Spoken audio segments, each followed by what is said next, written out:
How solitary lies the city, once so full of people, once great among the nations, now become a widow, once queen among the provinces, now put to forced labor. Bitterly she weeps in the night, tears run down her cheeks. She has no one to bring her to comfort among all that love her. All her friends have turned traitor and become her enemies. Judah went into the misery of exile and endless servitude. Settled among the nations, she found no resting place. All her persecutors fell upon her in her sore, dire distresses. The roads to Zion mourn, for none attend her sacred feasts. All her gates are desolate. Her priests groan and sigh. Her virgins are cruelly treated. How bitter is her fate. Her adversaries have become her masters. Her enemies take their ease. For the Lord hath cruelly punished her because of misdeeds without number. Her young children have gone, driven away by the enemy. All majesty has vanished from the daughter of Zion. That was Lamentations chapter 1, verse 1 and following from the New English Bible. Welcome to Old Testament History, Chapter 5, Session 1a, the return from exile of the Hebrews. This was the state of Judah and Israel during the reign of Nebuchadnezzar and his sons. Was all hope gone? Were the promises to David and of the prophets ever going to happen? Well, how could they? Jerusalem was in shambles. It was a ghost town. The temple had been destroyed.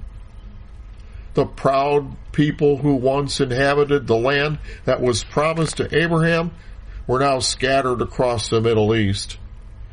They who once had been slaves were enslaved again. The book of Lamentations was their funeral dirge. Was all lost? Not when there is a God in heaven like our God. What was he going to do? It happened at the end of a long, long, cold night. For along with the light of one special sunrise in 539 BC, from the east came a new, fresh breeze. Along with those morning zephyrs came whispers of relief from Israel's mourning to turn it into song. The words had been breathed long before by Isaiah the prophet. So welcome to Old Testament History, Chapter 5. The return from exile of the Hebrews. Please turn to Isaiah 44. Isaiah 44, verse 21. Remember these, O Jacob and Israel, for thou art my servant. I have formed thee. Thou art my servant, O Israel. Thou shalt not be forgotten of me. I have blotted out as a thick cloud thy transgressions, and as a cloud thy sins. Return unto me, for I have redeemed thee. Sing, O ye heavens, for the Lord hath done it. Shout, you lower parts of the earth. Break forth into singing, ye mountains, O forest, and every tree therein. For the Lord hath redeemed Jacob, and glorified himself in Israel. Thus saith the Lord, my Redeemer, he that formed thee from the womb. I am the Lord that makes all things, that stretches forth the heavens alone, that spreads abroad the earth by myself, that frustrates the signs of the babbling, lying prophets and drives diviners crazy, that turns wise men backward, and that makes their knowledge foolishness, that confirms the word of his servant and performs the counsel of his messengers, that said to Jerusalem, you shall be inhabited, and to the cities of Judah, you shall be built, and I will raise up the decayed places thereof. So now, from the depth of abject despair, there was hope. It was a time for this prophecy to come to pass. In Isaiah's day, it had been unthinkable that Jerusalem would ever be uninhabited, nor the cities of Judah ever needing to be rebuilt. How could the prophecy about David come true if that were true? How could it have all gone to waste, that it would need to be raised up? But it had happened as foretold, and Jerusalem and the temple had lain that way for generations, until the dawn of this special day.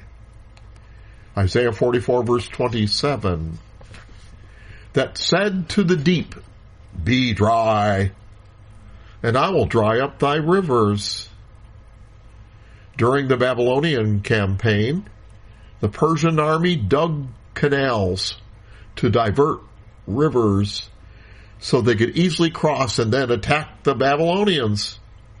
They were this wind from the east. With the Babylonian army defeated outside of town on that one special day, Babylon was taken without a fight, and a new king over all Babylon was declared. His name was Cyrus. This had been prophesied over 1.5 centuries before. Even his name was told to the prophet Isaiah. Now all was not lost. Now there was hope. Isaiah 44 verse 28, that said to Cyrus, he is my shepherd. What's a shepherd do? He gathers. And he shall perform all my pleasure, even saying to Jerusalem, thou shalt be built, and to the temple, thy foundation shall be laid. I'll talk about this in a moment. Chapter 45 verse 1, thus saith the Lord to his anointed, to Cyrus, whose right hand I have held, to subdue nations before him. I will loose the loins, the armor of kings, to open before him the two-leaved double-door gates, and the gates shall not be shut. Herodotus, the Greek historian, reported that the outer wall of the city of Babylon had many gates, quote, all of brass, with brazen lintels and side posts, from the history of the Persian wars. Some of the brass Nebuchadnezzar confiscated from the temple may have been used to build them. The famous Ishtar Gate that has been restored had double doors, just like the prophet said. Chapter 45 verse 2, I will go before thee and make the crooked places straight. I will break in pieces the gates of brass and cut in sunder the bars of iron. And I will give thee the treasures of darkness and the hidden riches of secret places, that thou mayest know that I, the Lord, which called thee by thy name, just like he did Cyrus, am the God of Israel. For Jacob my servant's sake and Israel mine elect, I have even called thee by thy name. I have surnamed thee, that thou hast not known me. I am the Lord, and there is none else. There is no God beside me. I girded thee, though thou hast not even known it, that they may know from the rising of the sun and from the west, that there is none beside me. I am the Lord, and there is none else. Verse 12, Isaiah 45, verse 12. I have made the earth and created man in it. Even my hands have stretched out the heavens, and all their hosts have I commanded.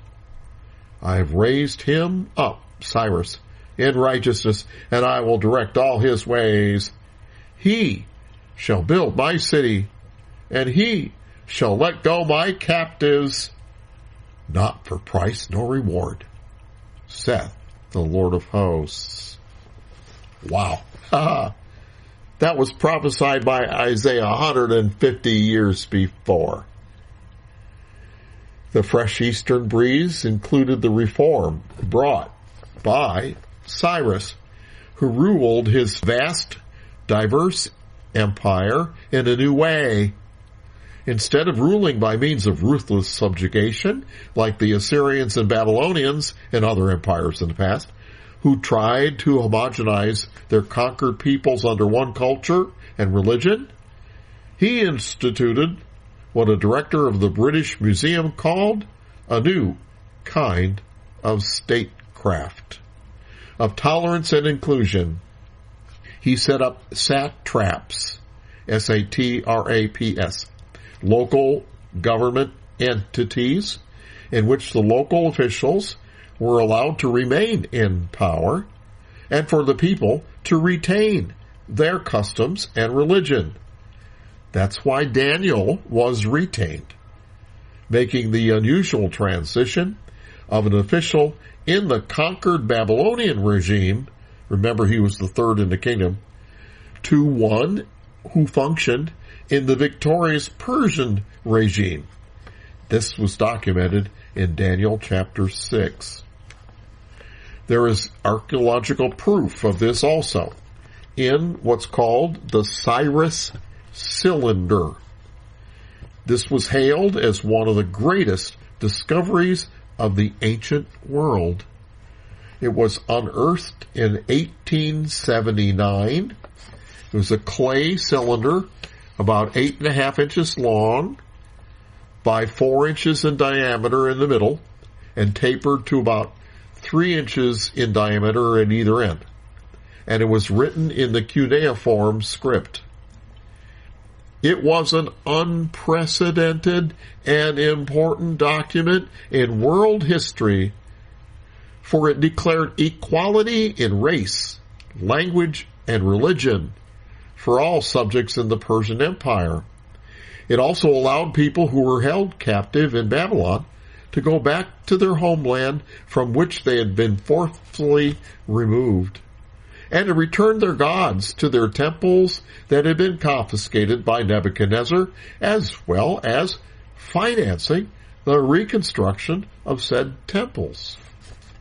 Here is a translation of part of the Cyrus cylinder.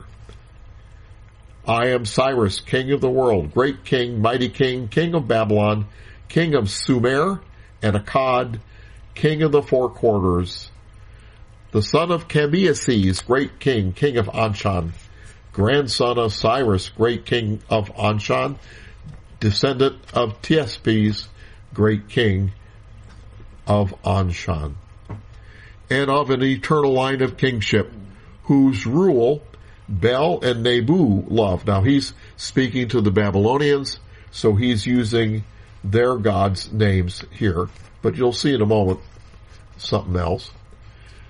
Bel and Nebu, whose kingship they desire for their heart's pleasure. When I entered Babylon in a peaceful manner, I took up my lordly abode in the royal palace amidst rejoicing and happiness. Marduk, the great lord, that's another one of their gods, established as his fate for me a magnanimous heart of one who loves Babylon, and I daily attended to his worship, Cyrus says. My vast army marched into Babylon in peace. I did not permit anyone to frighten the people of Sumer and Akkad. So he goes on and talks about all the things that he did. Let's see. Throughout the world, from the upper sea to the lower sea, who live in districts so far off, the kings of the west who dwell in tents, all of them, brought their heavy tribute before me, and in Babylon they kissed my feet. From Babylon to Ashur, from Susa, Agade, which is the ancient name of Akkad, El Suna, It's an ancient Sumerian city. Zambian, which is in Kurdistan. The city of Mayturnu, the Babylon city of Dur, as far as the region of Gutium, Iran, the sacred centers on other side of Cyrus, whose sanctuaries or temples had been abandoned for a long time. So he listed these Babylonian cities. I returned the images of the gods who resided there to their places, and I let them dwell in eternal abodes. I gathered all their inhabitants and returned to them their dwellings, he says. In addition, at the command of Marduk, in this document, great Lord, I settled in their habitation in pleasing abodes, the gods of Sumer and Akkad, whom Nabonidus, to the anger of the Lord of the gods, had brought into Babylon. May all the gods, whom I settled in their sacred temples, ask daily that my days be long and they may intercede for my welfare. May they say to Marduk, my lord, as for Cyrus the king, who reveres you, and Cambyses his son. So that is the document that he wrote to the Babylonians. But this was a generic document. Here's some more information from asiasociety.org, titled The 10 Facts About the Cyrus Cylinder. Quote, the Cyrus cylinder makes a fundamental shift in Middle Eastern history. The creation of the largest empire of the world had ever seen up to that point. Cyrus the Great's reign began with his invasion of Babylon in 539 BC. He ruled over the entirety of the Eastern Mediterranean, effectively creating the Middle East as we know it today. The empire spanned from Libya and Turkey in the west to Afghanistan in the east. The Cyrus cylinder itself functioned like a quote-unquote press release, notifying the public that it had a new ruler with new ideas. Given the multilingual, multi-faith, and multicultural nature of his vast empire, Cyrus the Great was faced with the unique challenge of developing an approach to governance that embraced diversity. According to Neil MacGregor, director of the British Museum, the Cyrus cylinder embodies the first state model based on diversity and tolerance of different cultures and religions. According to MacGregor, quote, what the Cyrus cylinder represents is the first recognition that if you're going to run a society with different languages and different beliefs, you cannot impose by force one system, unquote. This system proved to be so successful that Cyrus the Great's dynasty lasted for 200 years until Alexander the Great invaded the empire. His rule, Alexander, aggressive and ineffective, caused the hitherto expansive empire to fragment. Cyrus the Great's principles of governance, as laid out in the Cyrus cylinder, were an important influence on Western leaders. Not only did Thomas Jefferson own 2 marked up copies of Xenophon's biography of Cyrus the Great, Cyropaedia, but the cylinder's ideas gained widespread popularity among political thinkers in Europe and the United States during the 18th century Enlightenment. That's what the Declaration of Independence, in part, was based upon. Unquote. Therefore, it's widely accepted among ancient historians that Cyrus supported the return of religious relics and the reconstruction of temples throughout the empire. The Persian archives, which would have stored the government edicts superintending the details of such things, are long gone, erased by the sands of time. But, to the chagrin of seemingly anti-Bible modern archaeologists, there is another ancient reference to this decree found in Scripture. It paraphrases the language of the Cyrus cylinder, with the pagan gods' names replaced. Due to the nature of this empire-wide policy, it is not unreasonable to assume that similar official documents existed for other groups and religions. So, now we jump forward in time about 20 years to Ezra 5 to see the existence of these documents.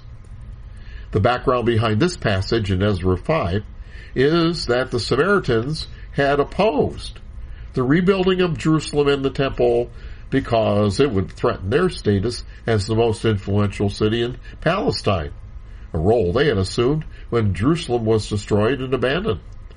So they tried to stop the reconstruction, but it backfired. They had successfully stopped the rebuilding of the temple at one time earlier. This was the second time they tried. But the Jews obstinately started again. Darius I, in Ezra 5's time, was now king. So the Samaritans sent this letter, Ezra chapter 5, verse 6. The copy of the letter that Tatnai, governor on this side of the river, and Shether-Banzai and his companions, the Aparshathites, which were on this side of the river, on the Euphrates, sent unto Darius the king. They sent unto him wherein was written thus, unto Darius the king, all peace. Be it known unto the king that we went to the province of Judea, to the house of the great God, which is builded with great stones, and timber is laid in the walls, and this work goes fast on, and prospers in their hands.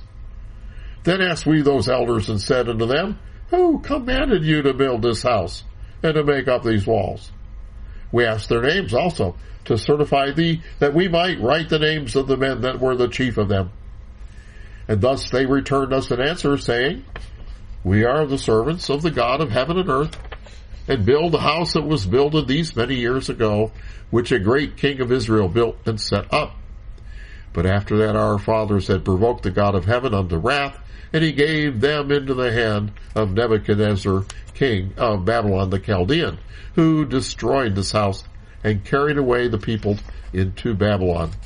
But in the first year of Cyrus, the king of Babylon, the same King Cyrus made a decree to build this house of God, and all the vessels also of gold and silver in the house of God, which Nebuchadnezzar took out of the temple that was in Jerusalem, and brought them into the temple of Babylon. Those did Cyrus the king take out of the temple of Babylon, and they were delivered unto one whose name was Sheshbazzar, who he had made governor, and said to him, Take these vessels, go, carry them into the temple that's in Jerusalem, and let the house of God be built in his place. Then came the same Sheshbazzar, and laid the foundation of the house of God, which is in Jerusalem. And since that time, even until now, hath it been in building, and yet it is not finished. That's what they told him. Now therefore, if it seem good to the king, let there be a search made in the king's treasure house, which is there in Babylon, whether it be so, that the decree was made of Cyrus the king to build this house of God at Jerusalem. And let the king send his pleasure to us concerning this matter. So, chapter 6, verse 1.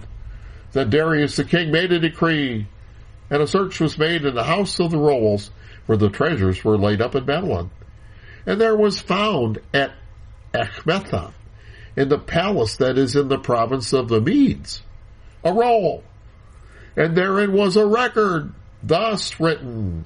So here's the text of another equivalent of the Cyrus cylinder. In the first year of Cyrus the king, the same Cyrus the king made a decree concerning the house of God at Jerusalem. Let the house be built, the place where they offered sacrifices, and let the foundations thereof be strongly laid.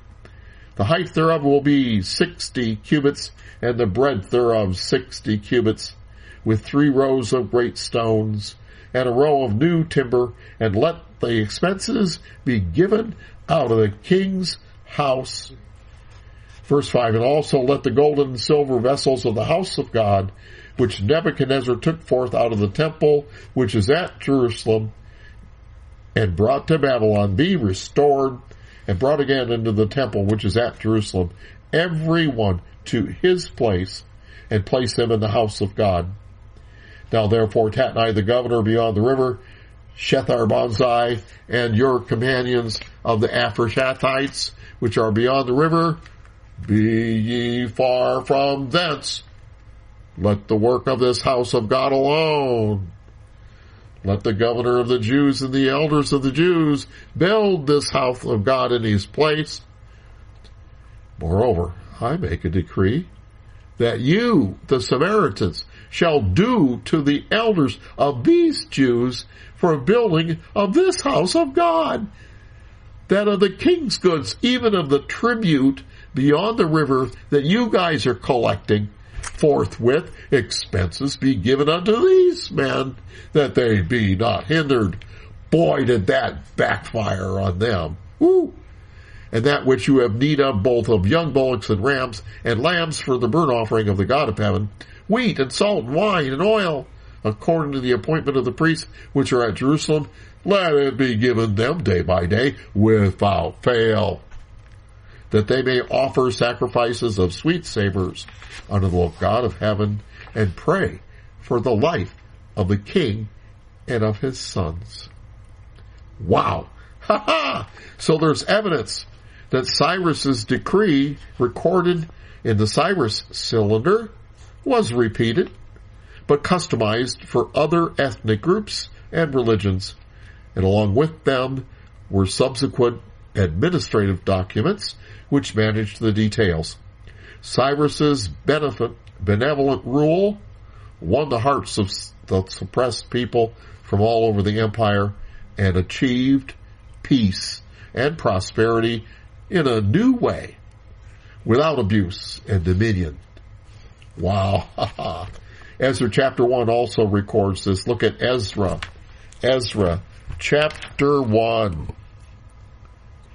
Now in the first year of Cyrus, king of Persia, that the word of the Lord by the mouth of Jeremiah might be fulfilled, the Lord stirred up the spirit of the king of Persia, and then he made a proclamation throughout all his kingdom, and also put it in writing, saying, Thus saith Cyrus, king of Persia, the Lord God of heaven hath given me all the kingdoms of the world, and he hath charged me to build him an house at Jerusalem, which is in Judah. So this is the same language as in the Cyrus cylinder, but with the right God put in.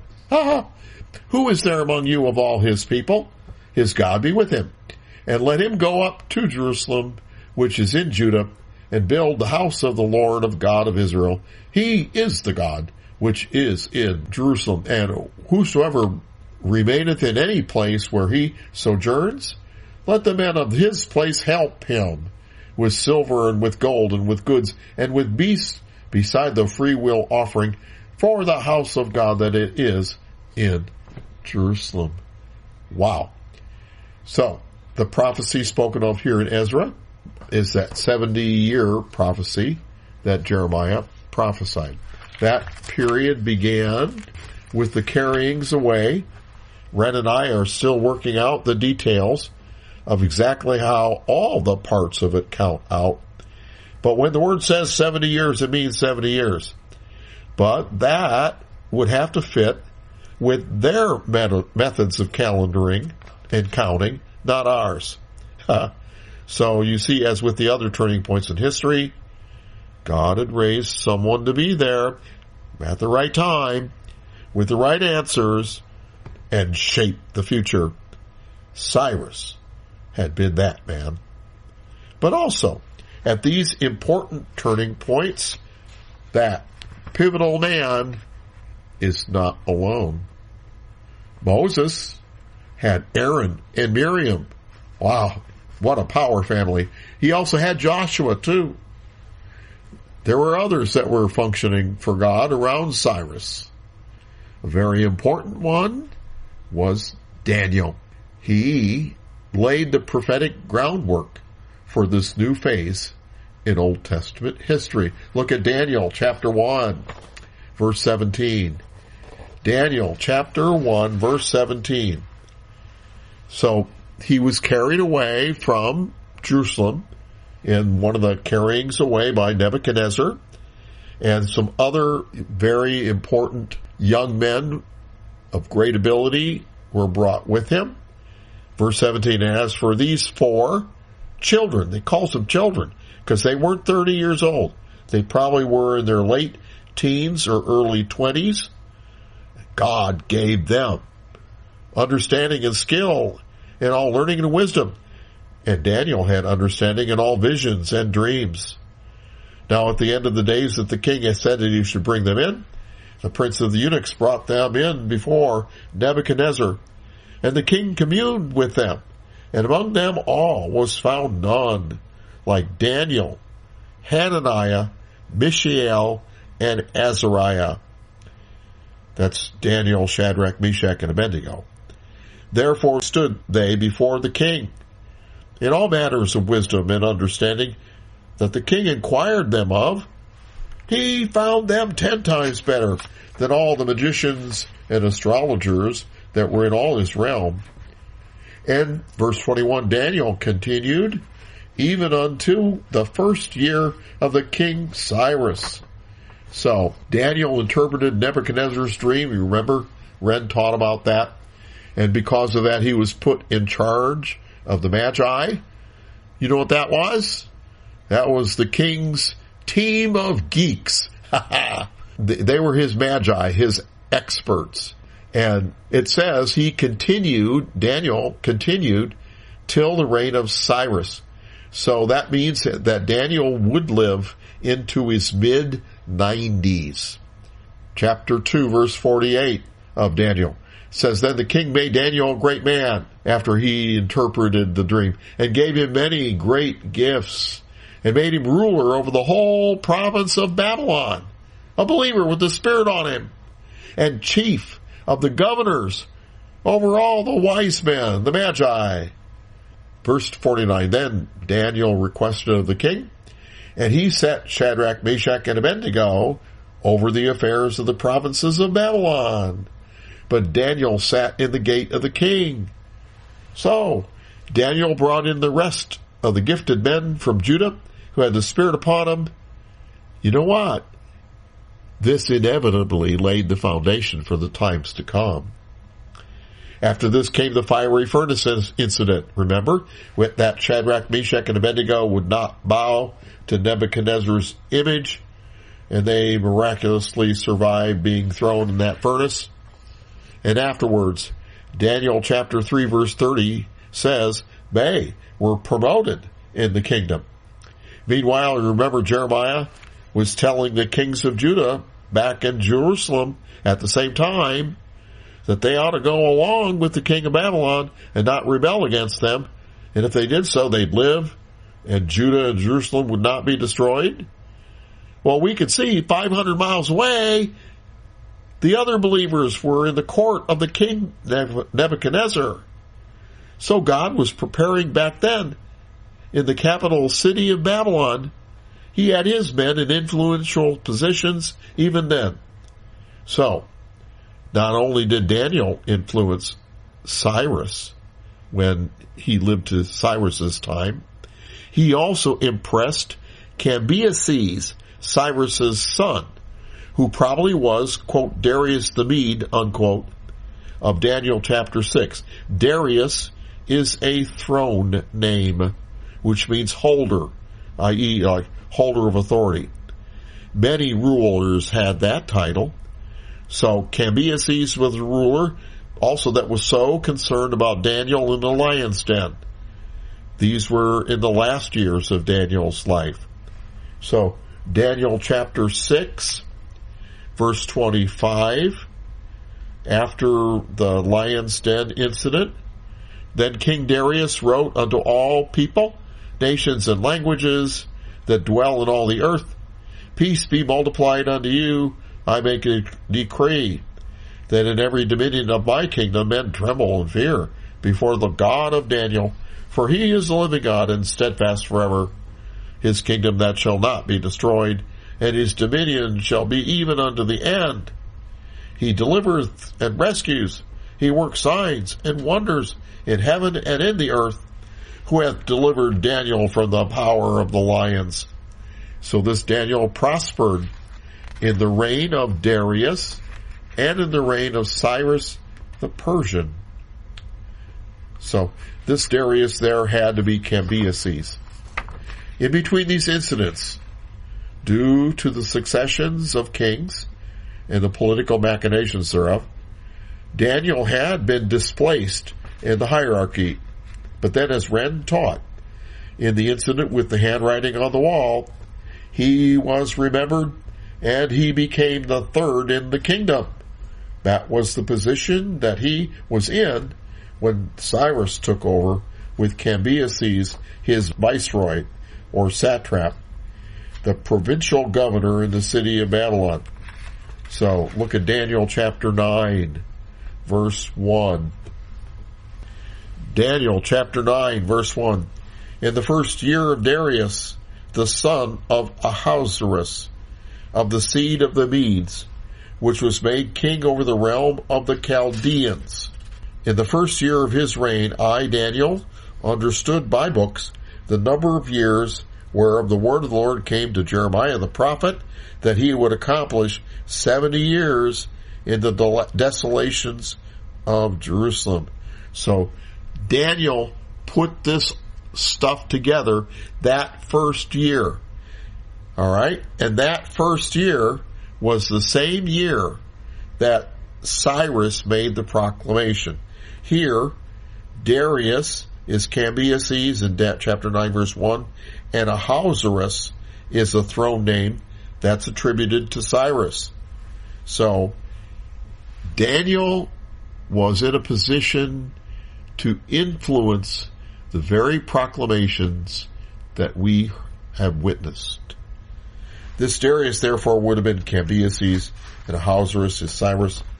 Those are throne names. So Daniel was in an influential position at that very time that the policy making and decision making for the governance of the new empire was being formulated. But not only could Daniel, a prophet and a man of God, have had a hand in that process, he could have set things in motion a long time before, when he was the head of Nebuchadnezzar's geek team, because he was in charge of the Magi. Rene Fretz brought out a probable connection between Daniel the prophet and Zoroaster, the founder of Zoroastrianism, a monotheistic religion of the Persians. The connection I'm bringing out here is that the Persian kings were of the Zoroastrian faith, probably including Cyrus as well. That is where his religious tolerance came from, for that is a tenet of Zoroastrianism. Rene can tell us which of his blogs on try-god.org discuss that connection. So do you see that God was at work all along, influencing history behind the scenes with his men? Wow. Each was doing their part, not knowing the whole picture. We know the adversary is working in the nexuses of power in the world. Well, so is God. We need to believe for that today, for sure. God working too. The sands of time have covered up the evidence. But my spiritual sense of things tells me the hand of God had a large part in Cyrus's policy decisions. We, in retrospect, looking at history with spiritual eyes, can see more of the entire magnificent picture, because God has no hands but our hands. And believers are his agents in the realm of the five senses who do his holy work. So I say, go team! Go team! Are you on God's team? This team has no ego. It has no envy. On this team there are none more important. On this team, each does their part to fulfill God's master plan, and thus they fulfill their destiny. Are you on God's team? It took a team like that to bring Judah and Jerusalem back from oblivion. Well, what can our team do now? I invite you to join our team and find out what God can do in this day and time. Look at Ezra chapter 1, verse 5. Ezra chapter 1, verse 5. After that, then rose up the chief of the fathers of Judah and Benjamin, and the priests and the Levites with all of them, whose spirit God had raised, to go up to build the house of the Lord, which is in Jerusalem. And all they that were about with them strengthened their hands with vessels of silver, with gold, with goods, with beasts, and with the precious things, besides all that was willingly offered.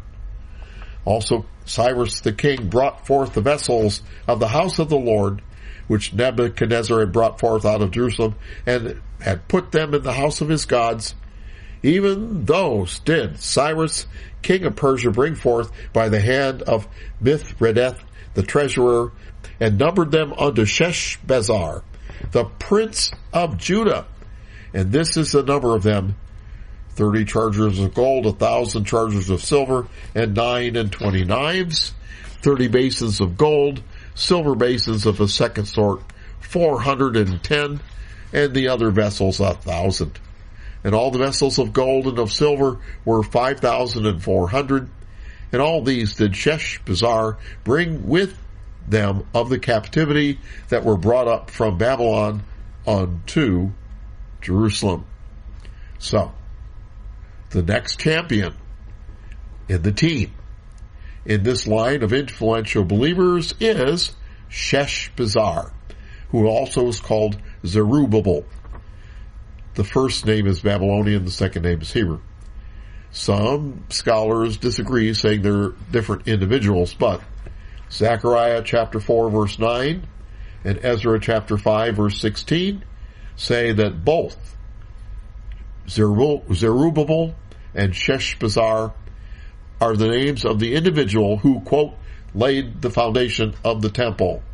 So that settles it. 1 Chronicles 3:17 notes that Zerubbabel was the grandson of Jehoiachin, king, who had been carried away into captivity by Nebuchadnezzar. He was that believer that the king of Persia commissioned to oversee the decree to rebuild the temple. I wonder who influenced that decision. We'll witness Zerubbabel's heroic stand tonight. Then the book of Ezra lists the families that came back from Babylon. This, by its very nature, was a new beginning, as well as a filter for Hebrew society. A similar filter was in effect when settlers came to America from Europe. Those who were strong and brave and adventurous and committed to their religion came here, while those who were not tended to stay in Europe. They braved the harrowing voyage across the Atlantic Ocean, motivated by their faith, hope, and dreams of a new life at home. Similarly, a new breed of Hebrews crossed back over the Fertile Crescent to repopulate their homeland. These also tended to be strong, brave, and sure of their faith, and they braved the 900-mile, 4-month-long caravan trek from Babylon to Jerusalem. This was documented, the length of it, in Ezra chapter 7, verse 9. They were motivated by faith, family, and destiny. But as with most everything in the Old Testament, in Old Testament history, there's confusion and controversy. One issue with Ezra, Nehemiah, and Esther is their sequence. The book of Ezra deals with the rebuilding of the temple when Jeshua was high priest. Nehemiah involves the rebuilding of the walls of Jerusalem when Eliashib was high priest. Some scholars, including Bullinger, believe that Nehemiah rebuilt the walls of Jerusalem before the temple was rebuilt. I and other scholars disagree. Bullinger mounts some seemingly convincing arguments supporting his theory, but the proof is indisputable. The proof is found in the high priest genealogy in Nehemiah 12. Take a look at Nehemiah chapter 12, verse 10. Nehemiah 12:10. And Jeshua begat Joachim. Joachim also begat Eliashib. And Eliashib begat Joiada. And Joiada begat Jonathan. And Jonathan begat Jaddua. This is the high priest's genealogy. It's not some other family, because chapter 12 dates others in chapter 12 in the quote-unquote, in the days of, unquote, these men several times. So they were the high priest line. Jeshua was the high priest when the temple was built. Eliashib, his grandson, was high priest when the walls were built. Case closed. So, now we get to Ezra chapter 2. All the people came back. And then in chapter 3, verse 1, when the 7th month was come and the children of Israel were in the cities, the people gathered themselves together as one man to Jerusalem.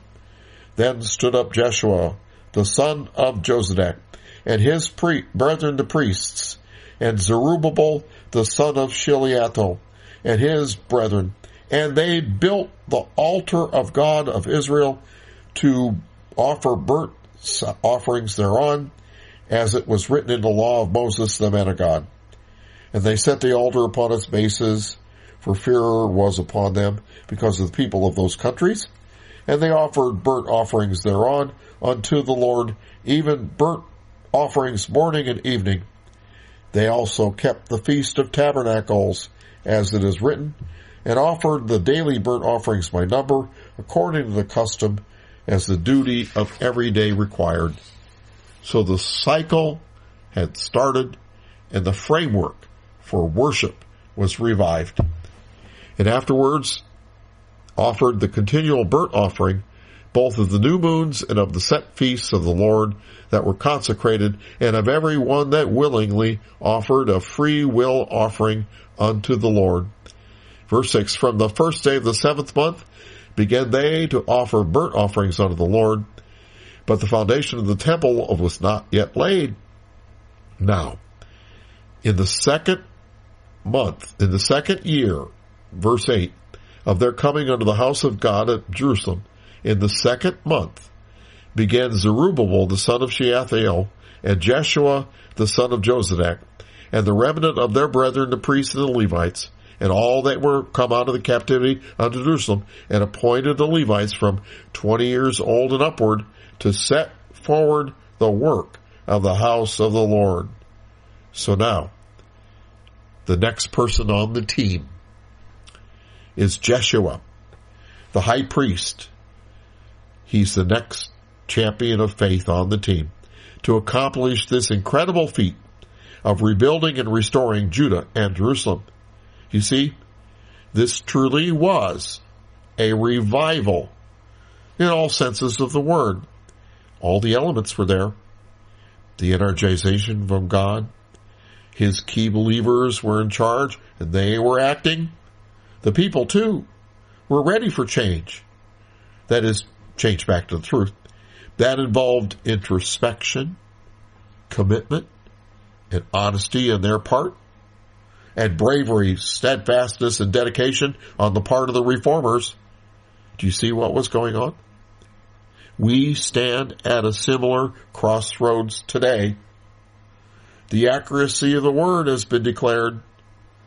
We know the 7 ones, which are the pillars of Christianity, to bring first century Christianity back into the 21st century. And to do so will be a revival, and it will demand the same introspection, honesty, and change that they had back then at that turning point in history. Jeshua was the high priest at his time, and isn't it special that the name Jeshua or Yeshua in Hebrew is the same name that Jesus had? Wow, put that together.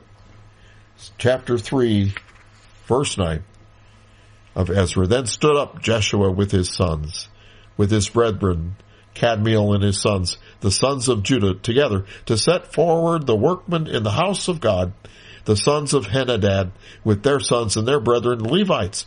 And when the builders laid the foundation of the temple of the Lord, they set the priests in their apparel with trumpets, and the Levites, the son of Asaph, with cymbals, to praise the Lord after the ordinance of David, king of Israel. And they sang together by chorus in praising and giving thanks unto the Lord, because he is good, for his mercy endures forever toward Israel. And all the people shouted with a great shout when they praised the Lord, because the foundation of the house of the Lord was laid. But many of the priests and Levites and chief of the fathers, who were ancient men, that had seen the first house when the foundation of this house was laid before their eyes, wept with a loud voice, and many shouted for joy, so that the people could not discern the noise of the shout of joy from the noise of the weeping of the people. For the people shouted with a loud shout, and the noise was heard afar off. The impossible was coming to pass before their very eyes. I'm sure that they were asking themselves, is this a dream or is it real? Well, it was very real. The believers were back in town. The temple services were resumed, albeit in lieu of a tabernacle tent or a temple building. But an altar was there, and believers could do the things needed to approach God. It had been a long, long, cold night, and now Jeremiah's lamentation had become a song again. The sunrise had occurred, and the breeze from the east had blown in blessings, and now a new day was dawning on Judah and Jerusalem. Let's take a break. Bless you.